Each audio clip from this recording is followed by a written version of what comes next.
Hello, everyone, and welcome to Tomorrow's Space Orbit 12.30. I'm going to be your host for today. Jared, you probably know me a little bit better from news or basically the previous multitude of other Tomorrow Space episodes that we have had. And today we are in for a treat, let me tell you, because when I originally started here on Tomorrow back in 2015, I was the astronomer of Tomorrow, and now I'm sort of like the interviewer or producer, whatever you want to call it. So we don't really get to talk about astronomy very often, and guess what we're going to do today? We're going to nerd out about astronomy because we have got Tony Darnell, part of the Deep Space Astronomy, live for you all to take a look at it. Damn it. Amazing. I'm going to say let's take that one again. Hey, I was rolling with it. You were. It's just like an improv, you know. If you make a mistake, don't let people know. Yes. So that's why I'm continuing to live my life. Yes, and start over. So, yeah, okay, we'll start over. Tony, over, so. That was legendary. I gotta say, that was, No, we're not. Okay. We're not recording either?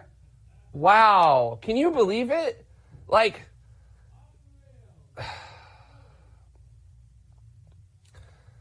it is so hard to find competent help these days. I swear. So, what are you all doing over there? What are you guys in charge of? SLS? Like, gosh.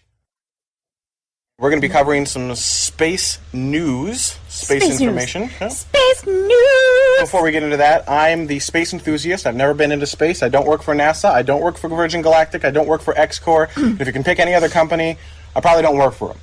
I'm just a huge space enthusiast, dare I say, evangelist. Evangelist? Ooh. Do I get a pamphlet after this session? Possibly. Okay. I do have a question, though. I don't need to do anything as far as, like, speaking about, whoa. I know. Thanking the citizens and whatnot. That's all going to be Jade, right? As far as, like, intros, you do, like, thanking the escape velocity citizens, all that stuff. Get it now. Huh? We're making you do the intro and outro. For this? Sure. Okay. Is that really all right? Yeah. Yeah, I can do that. Let me get ready. Hold on. I mean, all right. I just got wasn't this. preparing for the intro.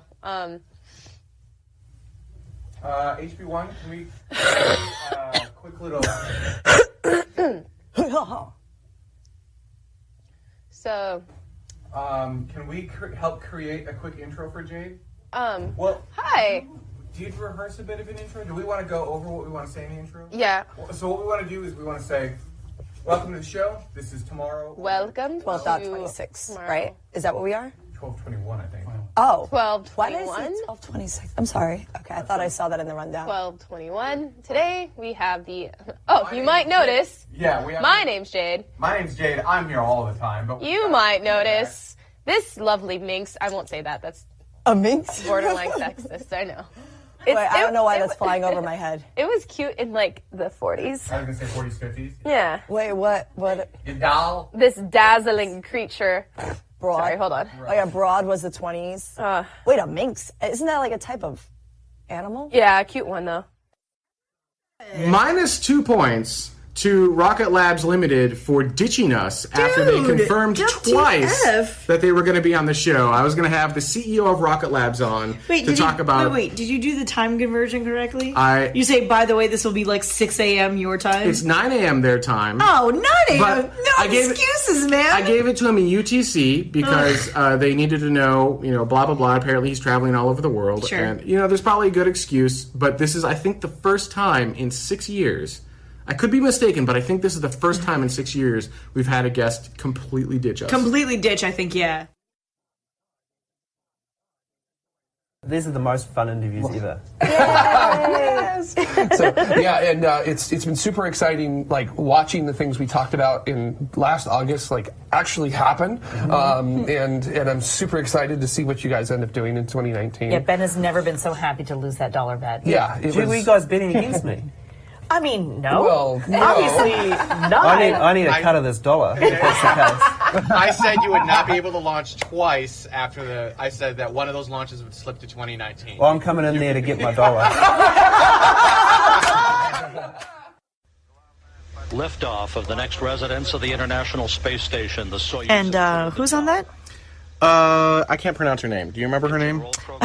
Well, I know we do have Sergei Volkov. Yep. And Oleg Konokov. It's her right there. She's the first South Korean in space. She's really cute. I don't remember her name. Her name is So-Yeon Yi. So-Yeon Yi.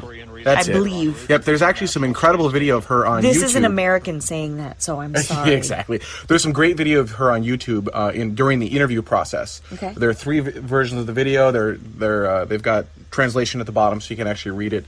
Check out the spacevidcast.com site, and I think there's some information there. I think it's about it, Jared. I think we're starting to wrap here, and we've got post-show lessons and whatnot. So I think it's a good time can I say this at least publicly? Go ahead. Go ahead. I mean, let everyone know everything else. So we are about to have lessons in Chinese and how to pronounce things correctly, because I am American and I have like this hereditary inability to do so. So me too. So we're about to go have some Chinese lessons in studio, which is pretty awesome. So I'm very excited about that. December 31st of 2014 at 1:02 UTC, the Fengyang 2G launched. Oh, look at you pronouncing that. I would not be able to do that. All right, that's a high five. A Long March 3A that we should have some... It's China, so this is basically all you get. It's there you toxic. go. That's so scary. Holy smokes, it's a heck of a hobby, I tell you. So. I personally have so many questions about that, but there's nothing quite like it because Please tell me more because I'm fascinated right now. So there's very few people in the world have had the experience of actually riding rocket-propelled vehicles, and the unique thing about rocket-powered vehicles is that normally with a motorbike there's that instantaneous time when you shift a gear or something like that. Yeah. Where there's a little lapse in the acceleration, and as you go faster, you get more wind resistance, and the acceleration sort of starts to slow down. Sure. Rocket bike, it's weird because firstly, it's when you're starting, where you're pointed is where you go. So if you're over there, it's just. So you got to be pointed down the road correctly. Yeah, I mean it's a thrust propelled vehicle. It's a little bit different. But the really cool thing is, as you're going through the burn, the more and more G you feel as you're going, because you're depleting all the propellant load, right? You're losing weight. And it's more effective than, if it's slippery enough, it's more effective than the air resistance. So you start off and it's like, oh, this is good, and it just gets better and better and better and better. That's good. That is amazing. Oh man! Do you still have it though? Yeah, I do. Yeah, of course. Yeah. Do you still ride it? No.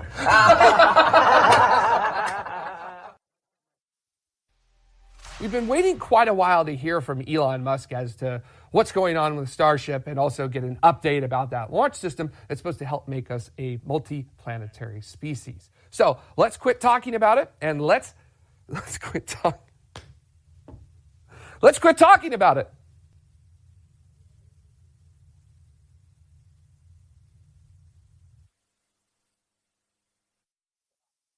And I did want to thank you for taking the time out of your day. I know you're extremely busy. You've got a slew of different companies that you work with.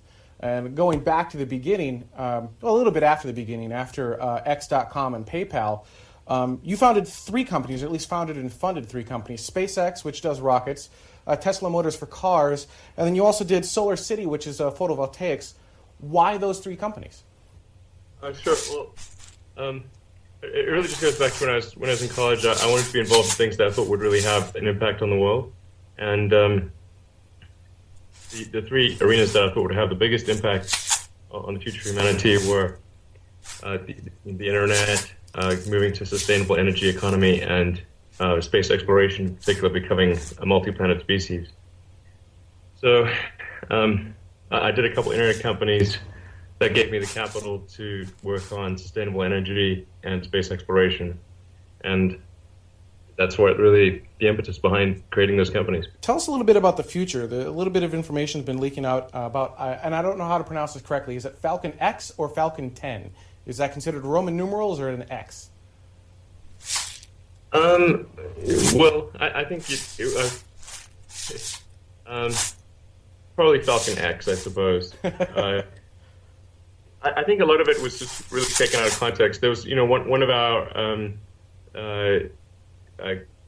one of the engineering directors at SpaceX was at a propulsion conference, tossed out some ideas. Those are not official SpaceX policy or plans or anything. They're just ideas for discussion. And then some articles were written that basically made it sound as though that was some sort of official SpaceX plan or policy or what SpaceX was proposing. I think slow news day or something in space, because it should be possible for SpaceX, engineering managers to go to a conference and talk about ideas, getting too carried away, but they did. All right, awesome. Like I said, I know you need to go, but I did want to thank you for your time. Hopefully you won't be a stranger to this show, because you are a fascinating mind, and you're doing stuff that is, frankly, without sounding too cheesy, going to forever change humanity, and it's really fun to watch. Well, thanks. I certainly hope it has a profound long-term effect. Happy to come on your show again in the future. I do think it's important to sort of rally the people to the cause of commercial space, because I really feel like this is a situation where the big companies that have billions of dollars and just armies of lobbyists and PR firms and everything, they can really sort of overwhelm the truth in a situation like this, and I think that's happened actually, because it's just crazy that that we're fighting over a tiny portion of the NASA budget for commercial space. We're trying to get $300 million for commercial space out of it, 20.5%, and yet the dark forces are doing everything they can to shut that off, and just basically they're just hoping to starve commercial space to death. That's their goal, and it's sort of a pretty evil goal. And I think one of the ways that we can fight that is by people calling their congressman and senator and that kind of thing, and just kind of going out there and speaking up in favor of commercial spaceflight, because that's the only chance that anyone has of normal people going to space. Otherwise, it's always going to be just a small number of astronauts, at extremely expensive cost, going to low future. Well, no, and absolutely. That's actually a great note to end this on. Thank you very much for joining us, Elon. Oh, yeah. Does anyone ask you if you're the guy from JPL? Oh, no. No, not at all. No? No, we're... No, we're like... No. I know you're nothing alike. Bobek is like a little bit taller than I am, and I'm 5'4". He's like... And how tall are you? I'm 6'3". Okay, so I can stand up. You can. Right here. There we go.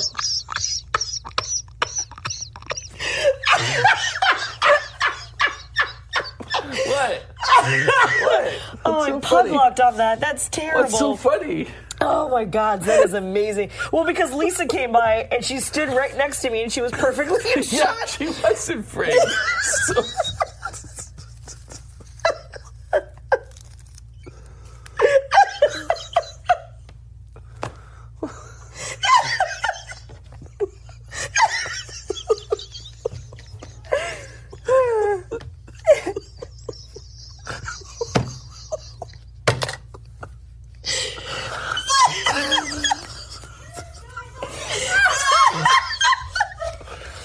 Lisa, come here. Yes. Here, stand. Yeah. Just stand. Oh. Just stand there, right there. That's